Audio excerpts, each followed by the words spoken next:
Nintendo finally released a Super Mario RPG remake. I didn't like it. The remake kinda sucked. Wait. Don't start blasting me in the comments just yet. I'm gonna go over what I think the remake excelled at, what it failed at, and what criteria I judged it on. Just give me some time to explain. It's important to know where I'm coming from when I talk about this game, so let me first share a brief history of Super Mario RPG and my relationship with the game. Released in 1996, Super Mario RPG was Mario's first foray into the RPG genre. The game was met with critical acclaim and today often ranks among many greatest of all time lists. It's not surprising how well this game did considering that Square, the people behind the Final Fantasy series, were the ones who developed it. TLDR, Super Mario RPG has become a cult classic, and pretty much everyone who has ever played it has been asking for any sort of Mario RPG related content ever since. Just look at Super Smash Bros. And how every time there's some random announcement, the Geno and Smash posts start going wild. For me, Super Mario RPG is part of a group of my 3 favorite SNES games that I call the Holy Trinity: Earthbound, Chrono Trigger, and of course, Super Mario RPG. Are the 3 games that got me into video games and pretty much shaped my taste in games in general. Mario RPG in particular is actually the first video game I ever remember playing. When I first heard Going Shopping in Seaside Town during the announcement trailer, I had a Ratatouille flashback moment where I was suddenly back in my older brother's room waiting for him to beat Boshi because I was too dumb to figure out how the controls for the Yoshi race worked. Needless to say, I loved the original and was hyped for the remake. Unfortunately, with all my excitement also came some high expectations. It is important to note that what makes a good remake and what makes a good game are 2 very different things. It is very possible for a game to be good, or even great, while at the same time being a bad remake. This is the case for many remakes. If an original game is good, the remake is unlikely to be a bad game, as long as it stays somewhat faithful. But being faithful to the original is only one criteria for making a good remake. I believe there are multiple requirements a remake must meet to call itself good. Criteria number 1, update. A remake needs to be updated from its original source. Visual updates, fast travel, skipping cutscenes, and other quality of life changes are very much appreciated. If a game was full of random glitches that ruined the experience, clipping through walls, falling through floors, make it rock solid. Small changes like these might be taken for granted, but I can't stress enough how important they are. Criteria number 2, upgrade. I think a remake cannot skirt by only copying what an original game did right. Remakes should look back at what the game did wrong and fix them. Is there a useless party member? Give him some sort of niche, or at least make sure his moves actually work this time around. Does the game need rebalancing? Go for it. Give the enemies less HP, more attack. Do you need to grind for 20 levels in order to stand a chance against the first boss? How about no? Or at least drop a metal slime or something, damn. All I'm saying is, 20 years is plenty time to fix any sort of problems from the original release. Criteria number 3, unleash. Now the word unleash doesn't actually fit the criteria. I just thought update, upgrade, unleash, aka you, sounded cool. What this criteria actually is, hot take incoming, is I believe that a good remake should have new content. As I said, this might be controversial, but I do think a remake needs to do something new. It doesn't necessarily mean a new chapter in the story or a secret unlockable character. It could be some new lore, side quests, battles, as long as it's something significant. Overall, I think the major goal of all 3 criteria is to give the remade game a purpose. Something that makes the game worth playing over the original. I'm not saying a remake has to invalidate an original game's place in history. That's probably impossible for a game as classic as Super Mario RPG. But a remake does need to be worth replaying over and over again, just like the original game. Now with that out of the way, we can finally talk about Super Mario RPG Switch. As I've not so subtly hinted at in the beginning of the video, I did not think this game did a good job as a remake. Let's talk about why. First off, Mario RPG actually did a pretty good job updating from its original source. this game very clearly feels like a modern game. All the quality of life changes are there, fast travel, better menuing, an actual system that teaches you how to time your attacks and guards. There are a couple slight hiccups though. A lot of people, including myself, like the new animated cutscenes, but also dislike them because of the lack of either voice acting or any sound in general. I think the new graphics are also kinda hit or miss.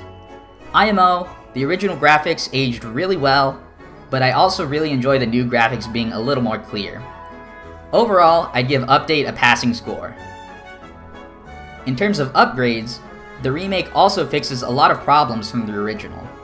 Specifically, there used to be a few missable chests and secret items in the original game that are now fixed.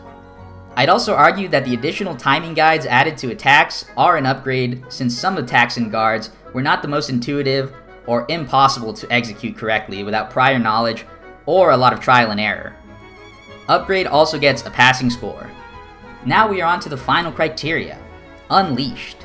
As I said before, I'm looking for any new content that's been added to the remake, and luckily, one of the major selling points shown in the first trailer was the new content. Battles got a huge overhaul. The super meter, perfect attack splash damage, party swapping, and partner boost all add a new dynamic to combat. There's also new post-game content with new boss fights. So hey, that makes 3 passing grades for the Super Mario RPG remake. But wait a minute. If the Mario RPG remake meets every criteria, why am I making a video about this game being a bad remake? Because, while it is true that Super Mario RPG Switch does a decent job separating itself from the original game, the remake also commits the worst sin that a remake can possibly commit. Introducing the downgrade. For a remake to downgrade certain aspects of an original game is a big no-no to me, and I think there are a handful of downgrades that really hurt the potential of the Mario RPG remake. The biggest flaw in the game is the failure to balance the new changes. Earlier I mentioned the new battle mechanics as one of the biggest changes introduced, and on the surface, the new mechanics are a really nice addition. However, if you look at how these new changes interact with battles as a whole, it becomes clear that more change was needed. Triple attacks, partner boost, and splash damage all serve to power up your party.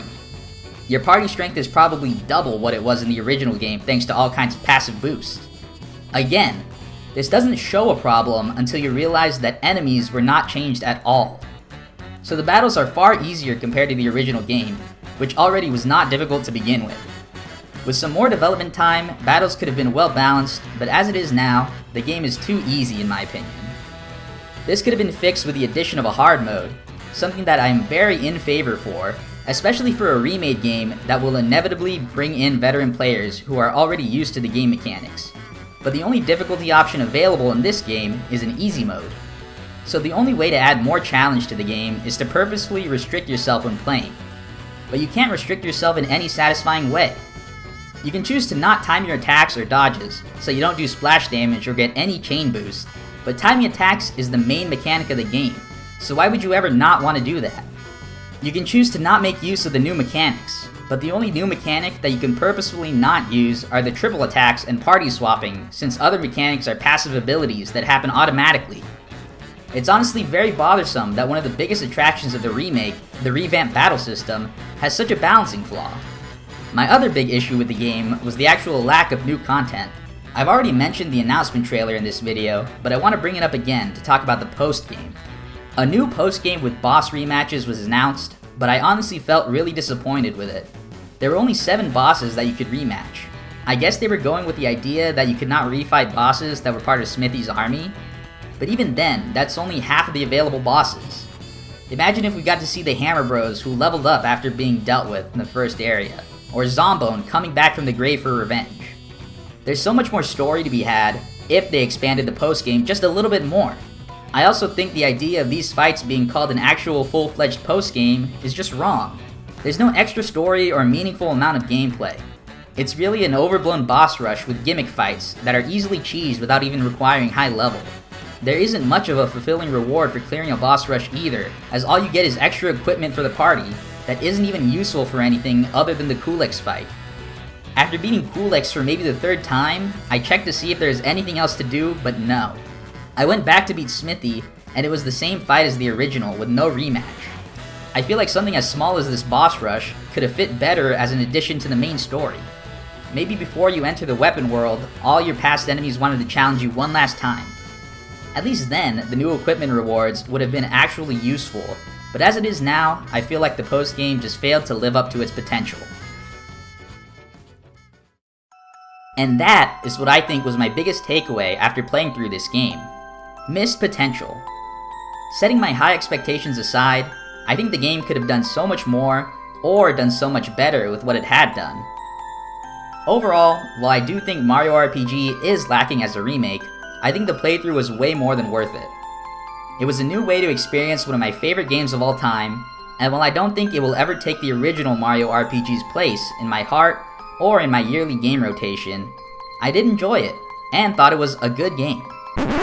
That's right, get baited. When I said I didn't like the remake in the very beginning of the video, I was only talking about its status as a remake. It's still a great game. As it turns out, it is very difficult to ruin Peak. 8.5 out of 10. Thanks for humoring all of my hot takes throughout last year. I hope I can make more videos this year. See you then.